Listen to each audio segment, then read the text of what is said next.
Times of Nagar, आपल्या हक्काचा आवाज। मुकुंद नगरनी आतापर्यंत मागच्या 1-1.5 वर्षापासून खूप सहन केलेला आहे। तुम्ही बघितलं, हातात कट्टे घेतात, दहशत पसरवतात। कोण पसरवतो? कट्टा कोणी घेतला? हे MIMचे लोकांनी कट्टा घेतला, हे जाहीरपणे मी सांगतो। त्याचा पंजाच हा मुकुंद नगरमध्ये चालणार आहे। इरिगेशन मस्जिद पासूनचा तो तुमच्या दरबार चौकामध्ये येतो, तुम्ही आतापर्यंत का नाही करू शकले? राजकारणाची पोळी भाजून इथं गुंड पोचले जाणार आहेत। इथं जाहीरपणे सांगतो आणि होशो आवाजमध्ये सांगतो, इथं ड्रग्सचं रॅकेट सुद्धा चालवलं जातं। एक शांतता, युवा चेहरा पाहिजे, कुठल्या दडपणात नाही शम्स खान। नमस्कार, टाइम्स ऑफ नगरमध्ये आपल्या सर्वांचं पुन्हा एकदा स्वागत। आज आपण अभिषेक कळमकर यांच्याशी चर्चा करणार आहोत।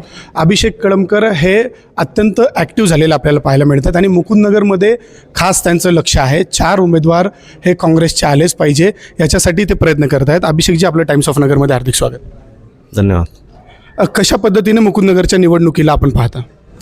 मुकुंद नगरचे जनता ही 100% महाविकास आघाडीचे जे पंजा चिन्हावर उभे राहिलेले उमेदवार आहेत, शम्स खान, फयाज मेंबर, त्याचप्रकारे आमचे खानबाबांच्या आई नसीमताई, हे 4ही उमेदवार भरघोस मताने विजय करणार आहेत पब्लिक।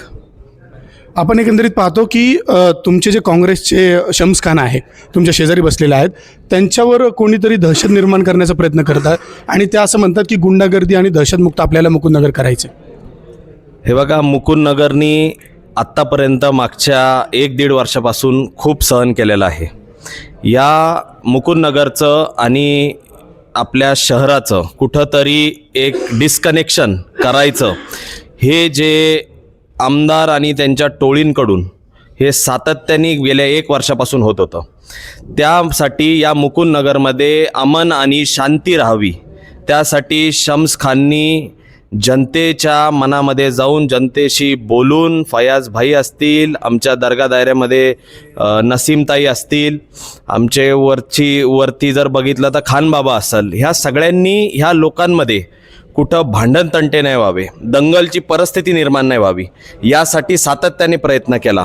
नाही तर दंगल घडायला एक दगड उचलून एखाद्या दुकानावर मारायला ती दंगल घडवायला वेळ नसता लागला। परंतु ह्या लोकांनी ह्या जनतेला संयमी राहण्याचं, तरुण बोरांना संयमी राहायचं आवाहन केलं। 2 दिवसापूर्वी काय घडलं तुम्ही बघितलं, हातात कट्टे घेतात, दहशत पसरवतात। कोण पसरवतो? कट्टा कोणी घेतला? हे MIMचे लोकांनी कट्टा घेतला, हे जाहीरपणे मी सांगतो। हे तुम्हाला भिंगारचे पोलीस PI असतील, त्यांना तुम्ही जाहीरपणे विचारला की गुन्हे कुणावर कसे दाखल आहेत आणि कशासाठी दाखल आहेत। त्याच्यामुळं या मुकुंद नगर वासियांना A टीम आणि B टीम काय आहे ही माहिती आहे आणि मुकुंद नगर ही एकच टीम आहे। हे मुकुंद नगरची टीम म्हणजे आम जनता, आम पब्लिक आहे। त्याच्यामुळं ते योग्य निर्णय घेणार आहेत। हाताचा पंजाच हा मुकुंद नगरमध्ये चालणार आहे, कारण हाताचा पंजा प्रामाणिक जनसेवा करणार आहे। याच्यामध्ये कुठंतरी गालबोट नाही लागणार मुकुंद नगरला। इथं शाह शरीफ दर्ग्याचा इतिहास आहे, इथं दमबारा हजारीचा इतिहास आहे। या दर्गा पवित्र दर्गा आहेत आणि कुठंतरी आपण हाच अजेंडा लोकांसाठी, महिलांसाठी चांगले हॉस्पिटल झाले पाहिजे। काय आहे मुकुंद नगरची परिस्थिती? एकीकडं आमदारांच्या पाठीमागं राहून कामं केले, 5 कोटी आणले, 10 कोटी आणले। अरे मग तुम्ही मेन मुख्य जो रस्ता इरिगेशन मस्जिद पासूनचा तो तुमच्या दरबार चौकामध्ये येतो, तुम्ही आत्तापर्यंत का नाही करू शकले? उगाच काहीतरी बोलायचं, फालतूचे अजेंडे राबवायचे, तिकडं भाजप MIMशी कुठं युती करतंय, काय करतंय, हे सगळं बास झालं। ज्या वेळेस आमदाराच्या विरोधात बोलायची विषय होता त्यावेळेस आम्ही बोललेलो आहे। त्यावेळेस टार्गेट केलं जात होतं निलेश लंकेंना MIM कडून आणि मला।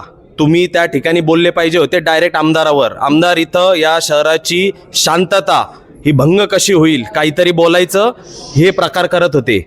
त्याच्यामुळं ह्या निवडणुकीमध्ये यांना सडेतोड स्पष्ट उत्तर आमचे काँग्रेस पक्षाचे 4ही उमेदवार। मी मुकुंद नगरच्या जनतेला नम्र विनंती करतो, आपण ह्यावेळेस चुकलो तर या मुकुंद नगर परिसरामध्ये कधीच विकास होणार नाही। फक्त राजकारण केलं जाणार आहे, राजकारणाची पोळी भाजून इथं गुंड पोचले जाणार आहेत। इथं जाहीरपणे सांगतो आणि होशो आवाजमध्ये सांगतो, इथं ड्रग्सचं रॅकेट सुद्धा चालवलं जातं। ते कोण चालवतं हे पोलीस प्रशासनाने ओळखून घ्यावं आणि ड्रग्स घेऊन जर कमरेला आणि हातात कट्टे असतील आणि कमरेला जर चॉपर आणि चाकू असतील तर ते मुकुंदनगरच्या जनतेने ओळखावं. कोणाकडे कट्टे आहेत? हे कुणाकडे कट्टे आहेत हे त्या दिवशी 4 दिवसापूर्वी जे कट्टे हातात घेऊन कोणाचे कार्यकर्ते आहेत आणि MIMचा प्रचार कुणी चालवला आहे हे दिसून आलं. त्याच्यामुळे MIMच्या लोकांकडे कट्टे असं म्हणायचं का? कट्टे आणि गुन्हेगारी पार्श्वभूमी ही कुणाची आहे हे पोलीस प्रशासनाला चांगलं माहिती आहे. मग का नाही त्या ठिकाणी तातडीने अटक करण्यात आलं, त्यांना कोण पाठीशी घालतंय हे खऱ्या अर्थाने बघितलं पाहिजे. असं ओवीसी हे 1-2-3 दिवसामध्ये मुकुंदनगरमध्ये येणार आहेत. किती फरक काँग्रेसला पडेल त्यांच्या प्रचाराचा किंवा त्यांच्या येण्याचा? काँग्रेस पक्षाला जनतेला फरक नाही पडणार. पक्षाचं जाऊ द्या, जनतेला फरक पडणार नाही. कोण येतंय कोण नाही जनतेने ठरवलेलं आहे. मी परत एकदा सांगतो, जनतेला शांतता पाहिजे, जनतेला विकास पाहिजे, जनतेला राजकारण नको आहे तिथं. हे शम्स खान सारखे एक शांतता युवा चेहरा पाहिजे. तेच चेहरे आणि तेच राजकारण आणि तेच पोळी भाजणं हे बास झालं. शम्स खानला कुठेतरी पाहिलं त्यांच्यावर दडपण आहे असं वारंवार बोललं जातं. दडपण ते कुणाविरुद्ध उभा राहिलाय आणि दंड थोपटतोय, त्याच्यामुळे दंड त्याला कुठल्या दडपणात नाही शम्स खान.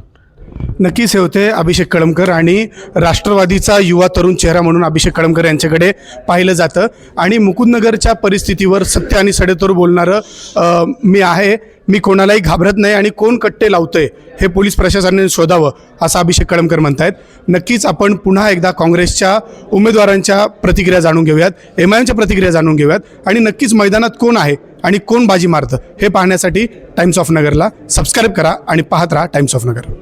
टाइम्स ऑफ नगर, आपल्या हक्काचा आवाज.